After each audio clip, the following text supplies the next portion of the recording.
Sit down for a moment. Can you bend down and thank the Lord for loving you? Maybe you didn't know, but now you know. He loves you. He said the very hairs of your head, they are numbered. He loves you. That's why that cancer won't kill you. That's why when you go out, you won't be put to shame. You won't die because of the economy. He loves you too much to let you sink. There's no sacrifice without your blood. All this you did for me. No me without you. No throne without the cross. There's no sacrifice without your blood. All this you did for me. No me without you. While he was doing that, see the problem. Somebody may be looking at him and pitying him. But you see, that thing happening there is called power. Because the cross didn't hold him, he held the cross. Death didn't take him, he conquered death. What is happening here is not weakness, it's power. Because when you study the message, you are going to discover that the third message of the cross is the message of power. Jesus was not held by the cross, he held the cross. Death didn't take him, he took death. You know why? Why he was hanging here? Three things were happening. Number one, he was crushing Satan. Prophecy was being fulfilled. The Bible said in Genesis chapter 3 verse 15, it said the seed of the woman shall crush the head of the serpent. This is where he crushed the serpent. You know why? Colossians 2 verse 15, the Bible said, having spoiled principalities and powers. There was no way he would have fought Satan. No, if he fought Satan as God, it would have been unfair. So the way he dealt with Satan was to become a man, was to identify with humanity, identify with sinful man, identify with sin. So he had perfected the status of a man. It was in this condition that he went to Satan. You know, Satan needed to fight him first. He was in the mount of temptation. Satan came. If you are the Son of God, turn these stones to bread. He said, this is not how we will prove it. If I prove it here, it will look like I did it because I was God. It was after the Father turned his back, after he was forsaken, when he became a man indeed, that was when he demonstrated power. The Bible said he went down to Hades. He went to the ring of Satan. He went to the headquarters of Satan. He didn't fight Satan in heaven. No, Michael did that. He didn't fight Satan on earth. No, Michael did that. When he wanted to fight Satan, he went to hell. And in hell, the Bible said, having spoiled principalities and powers, having spoiled principalities and powers, he made a public show of them, triumphing over them by the cross. That's why when he rose from the dead, he said, all hail, all power in heaven and on earth has been given to me. If he didn't go to the cross, he wouldn't have gone to the grave. He wouldn't have taken the key of death. He wouldn't have taken the key of Hades. He had to go there to conquer Satan. You know why? Now we don't exorcise demons, we cast them out, because the battle is over. He defeated Satan, but he didn't carry the victory to heaven. He didn't need it. In heaven is Elohim, in heaven is El Elyon, in heaven is Sabaoth. He didn't need it. We are the ones who need it. When he defeated Satan, he said, you go in my name. Go in my name. Go in my name. That's why we cast out demons. We cast out Satan. We wrestle principalities and powers. None of them can conquer us, because at the cross, Satan was crushed. Oh my God. I love it when I cast out devils. It shows the dominion of light over darkness. I love it when I cast out devils. It shows the dominion of Christ over Satan. He crushed Satan. He crushed Satan. Anything happening in your life, if you check and Satan is behind it, thank God. It means it's not a battle. You are not fighting to win. You are fighting from victory. You are fighting from victory. All you need to do is, in the name of Jesus. Satan remembers the battle. There was an arena in Hades. He conquered Satan. He conquered death. He conquered the grave. That's the power of the cross.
Victory over Satan. That's where he was crushed.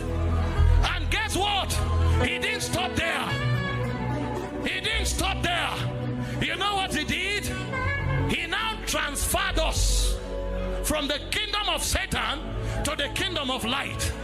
That's why the Bible said in Colossians 1:12, 13 and 14, giving thanks to the Father who has made us meet to be partakers of the inheritance of the saints in light, having translated us from the dominion of darkness to the dominion of his Son. He has translated us, but how did he do it? It was through the redemption that is in the blood. So it was at the cross that I was translated. You know what? I don't live in the kingdom of sickness. Sickness can't attach itself to me. I don't live in the kingdom of failure. I don't live in the kingdom of death. People like us, we don't pray against sickness. We live above sickness. We live above it. Will a man pray not to be pregnant? Men don't get pregnant. They are not in the realm where that possibility occurs. See, there's a level where by his stripes we are healed. That's good. But there's a higher level. There's a level where that same spirit that raised up Jesus from the dead lives in us. We live above it. The same way men don't pray not to be pregnant. I don't pray not to be sick. I don't get sick. I don't pray not to be demonized. Demons can't demonize me. It's a revelation. It's a revelation. It's a knowing. You are mighty on your throne. You reign, you reign, you reign. You ancient Zion. Kadosh, Kadosh, Kadosh, Kadosh. You are mighty on your throne. You reign, you reign, you reign. You reign, you ancient Zion. Kadosh, Kadosh, Kadosh. You are mighty on your throne. I'm rounding up.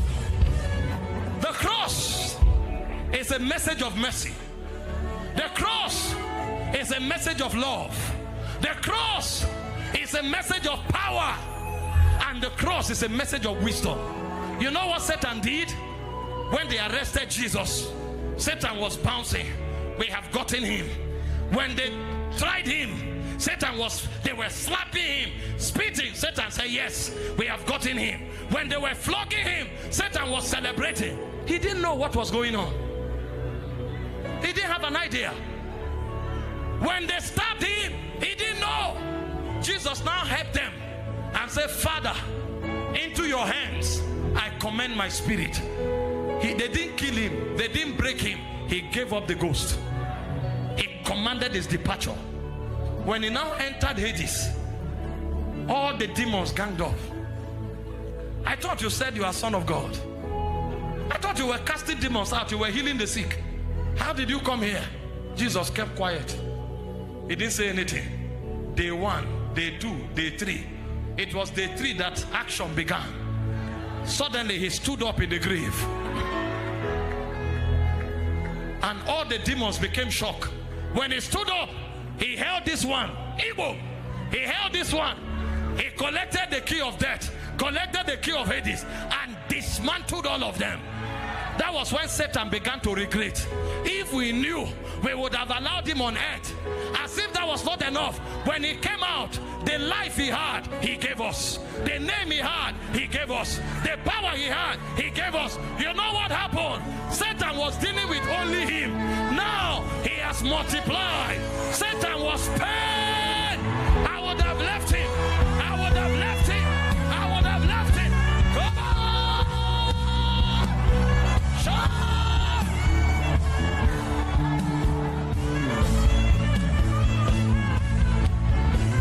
Guess what? Guess what? Satan said we would have left him in Nazareth. Now he's no longer in Nazareth. He's in Nigeria. He's in South Africa. He's in Canada. He's in Mexico. He's in Zambia. He's in Uganda. He's in Tanzania. What have we done? See what the Bible said. 1 Corinthians 2 from verse 6 to 8. We speak wisdom among them that are perfect. This is not the wisdom of the world, which the princes of this world did not know. He said if they had known, they would not have crucified the Lord of glory. 2,000 years ago, only Jesus was casting out devils. Only Jesus was healing the sick. But the moment he went to the cross, he was distributed in all of us. So now there are more than 1 million casting out devils. Satan began to regret because the cross is the wisdom of God. So 1 Corinthians 1, 23 to 25, Paul said, we preach Christ and him crucified. He said to the Jew, a stumbling block. To the Greek, foolishness. He said, but to us, whether Jew or Greek, Christ is the wisdom of God and the power. One of the biggest regrets of hell is that Jesus was crucified. They had the key of death. They had the key of hell. But now they've lost it. And now it's not only Jesus that cast out devils. All of us cast out devils. It's not only Jesus that healed the sick. Through him, all of us heal the sick. He has multiplied us. Jesus spoke a parable they didn't understand. Except the Son of Man be lifted up. They didn't know he was talking about the brazen serpent. The same way he was crucified. He said when he's lifted up, he will draw all men to himself. Except the corn of wheat falls to the ground and dies, he abides alone. So before the cross, Jesus was alone. After the cross, we became many. That's why when he resurrected, he said, go tell Peter and the disciples, I'm going to my God and their God, my Father and their Father. Before the cross, he was the only begotten Son of God. After the cross, now are we the sons of God. Now are we the sons of God. Somebody shout.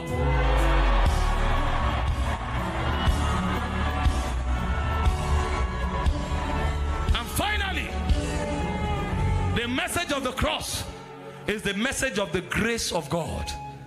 That's where the empowerment comes. This truth is not theology. It's a message that empowers. And so Ephesians 1:7, it said, in him we have redemption through his blood, according to the riches of his grace. It's empowerment to live above sin. It's empowerment to live above sickness. It's empowerment to live above the world system. It's empowerment to live above Satan. And it's empowerment to live to the glory of God. So everywhere we come now, we manifest the savor of his will, because the cross brought us grace. That's why I said in Ephesians 2:8 and 9, by grace are ye saved. It's not of yourself, it's of him. He gave us grace. He gave us empowerment. You are not weak. You are not a victim. You are not defeated. There is something on your inside The cross opened you up so that God could fill you, so that you can do what God does. In John 14:12, he said, the works that I do, he said, you shall do also. Greater works than these shall ye do. And in order for it not just to be theology, the apostles manifested it. And that's why you didn't see the messages of the apostles. The Bible calls it the acts, because we have now been empowered. Jesus laid hands on the sick, Peter laid shadow, Paul laid handkerchief. It's an unending power. It's grace. So in the cross, mercy exonerates you from judgment. Love motivated God to die for you. Grace made God provide Christ. Power made God defeat Satan, procured your victory. And wisdom made Satan regret why he cooperated in killing the master, because he made you a master over demons. You are as he is. Manifest his glory. Give the Lord a big shout, somebody. Shall flow rivers, rivers of living waters. Out of my belly shall flow, my belly shall flow.